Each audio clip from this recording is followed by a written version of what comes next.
नमस्कार, CSK news में आप सभी दोस्तों का एक बार फिर से बहुत बहुत स्वागत है। दोस्तों, आज दिन भर की जो फटाफट बड़ी खबर निकल के आ रही है, एक ही करके संक्रमितों के आंकड़े के लाइव स्टेटस के बारे में आपको बताएंगे। इस बीच बड़ी खबर निकल के आ रही है, रक्षा मंत्री राजनाथ सिंह की सीडीएस और तीनों सेनाओं के अध्यक्ष के साथ हुई वह बैठक। सेना को खुली छूट दे दी गई। इसके साथ ही भारतीय सेना को तैयार रहने का ऐलान कर दिया गया। जी हाँ, किसी भी स्थिति से निपटने के लिए तैयार रहने की ऐलान कर दिया गया। इसके बारे में आपको पूरी तरीके से बताएंगे। इस बीच 1962 के बाद दिखा सूर्य ग्रहण ऐसा ज्योतिष शास्त्र में प्राकृतिक विनाश और युद्ध के संकेत। जी हाँ, इसके बारे में भी आपको बताएंगे।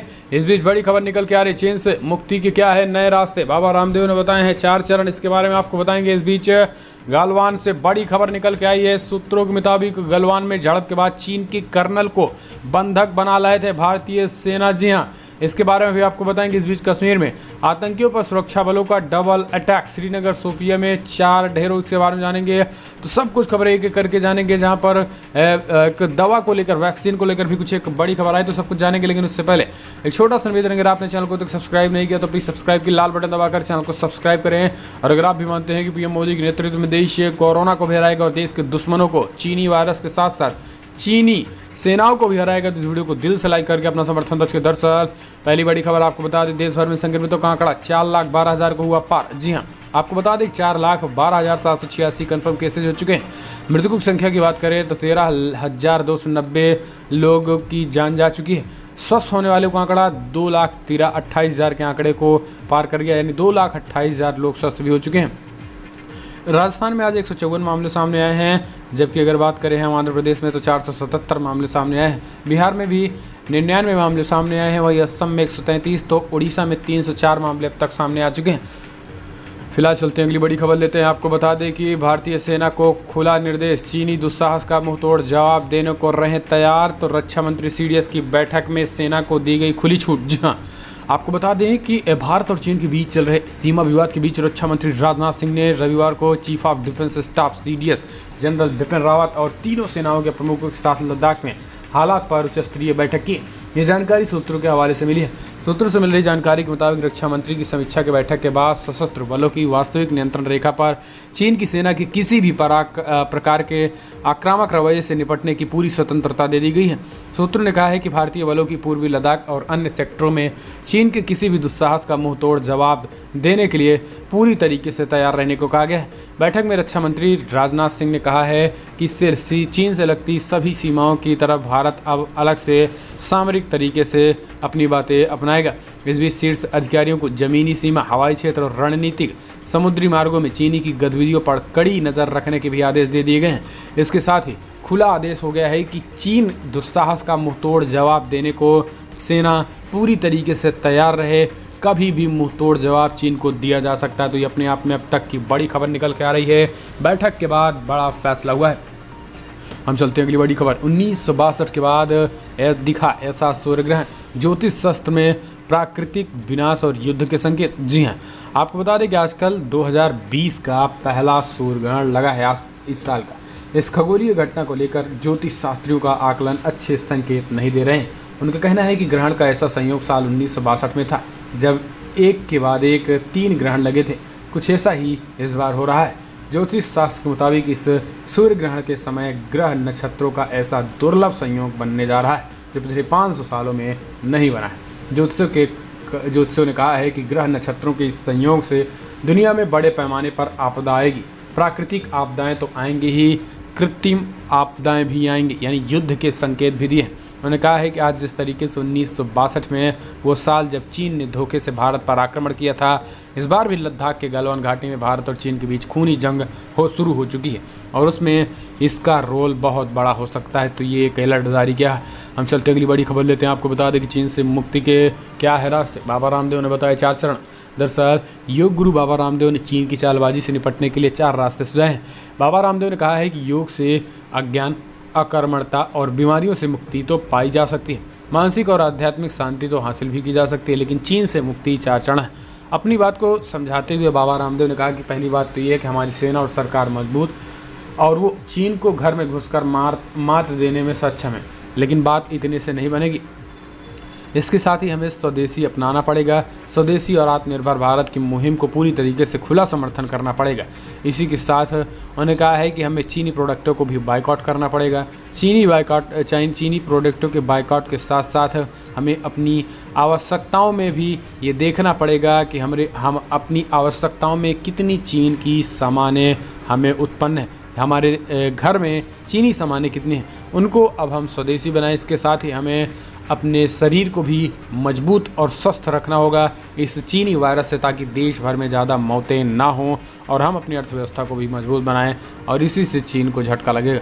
हम चलते हैं अगली बड़ी खबर। गलवान में झड़प के बाद चीन के कर्नल को बंधक बना लाई थी भारतीय सेना, हुआ बड़ा खुलासा। जी हाँ, पूर्वी लद्दाख की गलवान घाटी में भारत और चीन के सैनिकों के बीच हुई हिंसक झड़प के बाद भारतीय सेना ने चीनी सेना के कर्नल रैंक के अधिकारी को बंधक बना लिया था। सूत्रों ने बताया है कि 10 भारतीय सैनिकों को छोड़े जाने के बाद ही चीनी सेना यानी PLA ने कर्नल को छोड़ा गया था। आपको बता दें कि इस संबंध में केंद्रीय मंत्री और पूर्व army chief general BK Singh ने भी दावा किया था। चीन ने ही हमारे सैनिक नहीं लौटाए, भारत ने भी चीन के कई सैनिकों को वापस किया है। पूर्वी लद्दाख स्थित गलवान घाटी में भारतीय और चीनी सैनिकों की हिंसक झड़प में चीनी सेना ने 10 भारतीय जवानों को बंधक बना लिया था, जबकि भारतीय सैनिकों ने चीन के कर्नल को ही अपने कब्जे में ले लिया था। तो ये अब बड़ा खुलासा हुआ है। हम चलते हैं अगली बड़ी खबर लेते हैं। आपको बता दें कि सिक्किम में 18,000 फीट से ज़्यादा की ऊंचाई पर जवानों ने किया योग। जी हाँ, दुनिया भर में कोरोना वायरस संकट के बीच अंतर्राष्ट्रीय योग दिवस मनाया जा रहा है।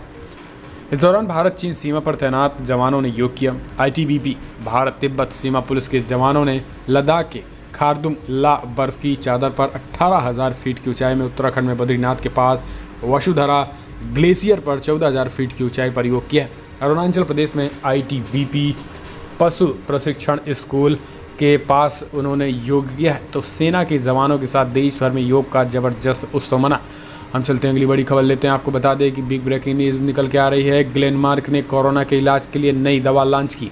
एक टैबलेट की कीमत 103 रुपये। जी हाँ, वैश्विक महामारी कोरोना वायरस के इलाज के लिए दवा कंपनी ग्लेनमार्क फार्मास्यूटिकल ने एक नई दवा पेश की है।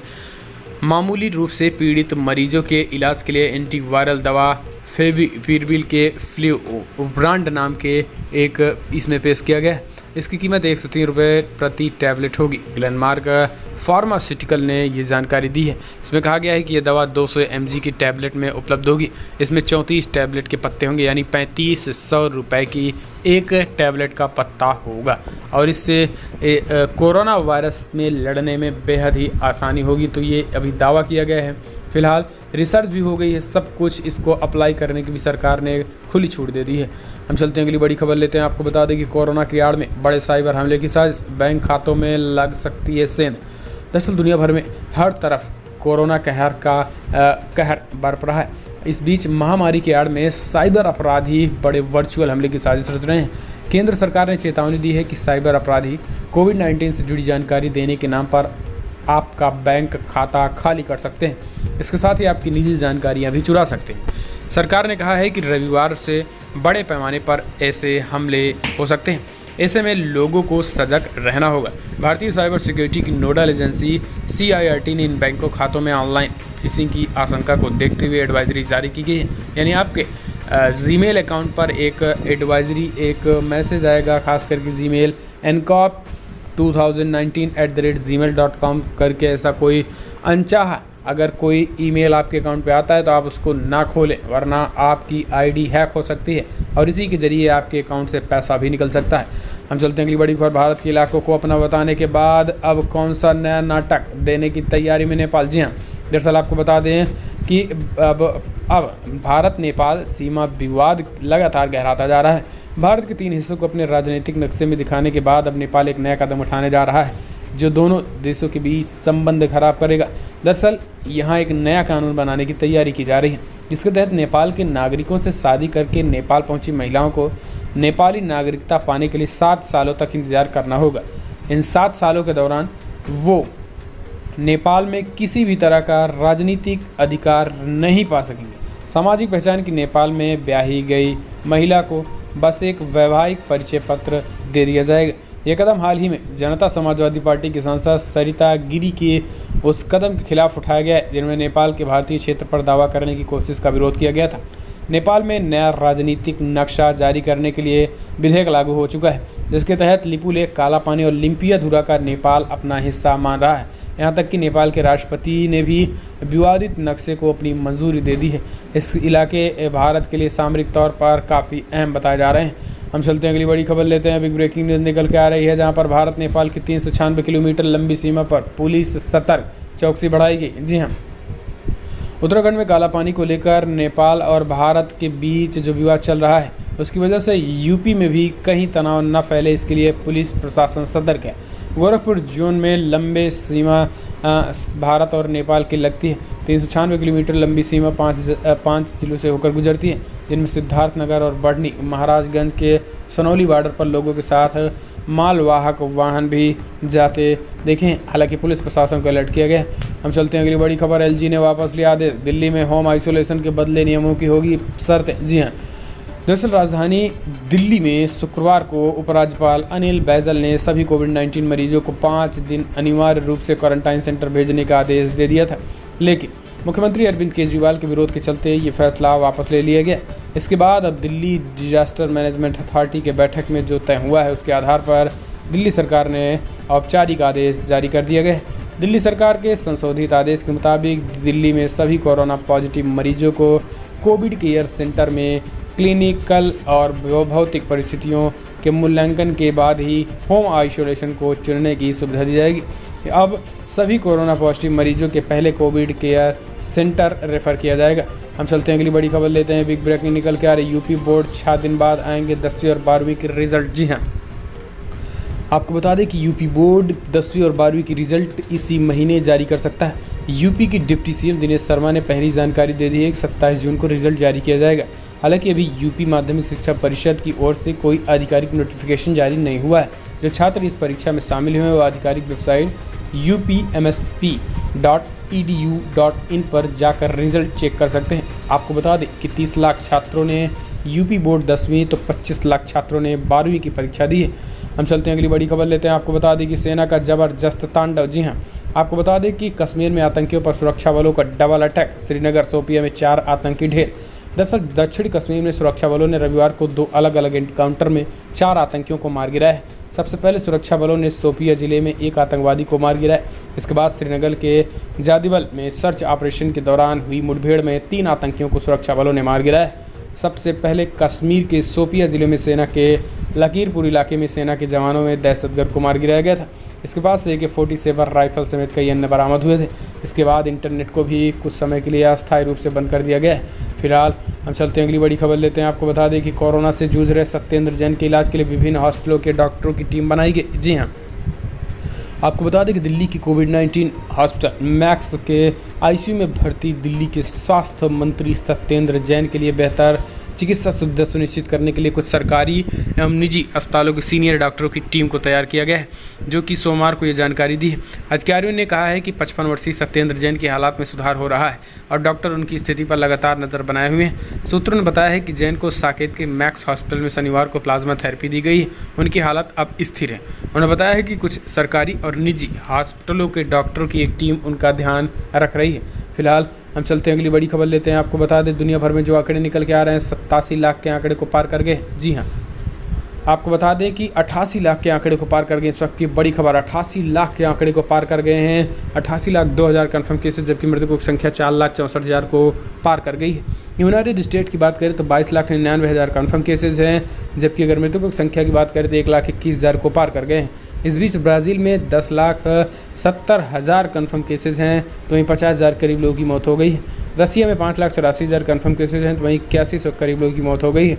इंडिया में 4,10,000 कन्फर्म केसेज हैं, तो वहीं 13,000 के मृतकों के आंकड़ा पार कर गए हैं। तो ये दुनिया भर में आंकड़े हैं और तेज़ी के साथ ही आंकड़े बढ़ रहे हैं। फिलहाल हम चलते हैं अगली बड़ी खबर लेते हैं। आपको बता दें कि देश में बढ़ रहा चीन के खिलाफ गुस्सा, गुजरात में चीनी ऐप डिलीट करने पर मुफ्त में मिल रहा है नाश्ता। जी हाँ, लद्दाख की गालवान घाटी में 20 भारतीय जवानों की शहादत से पूरे देश गुस्से में।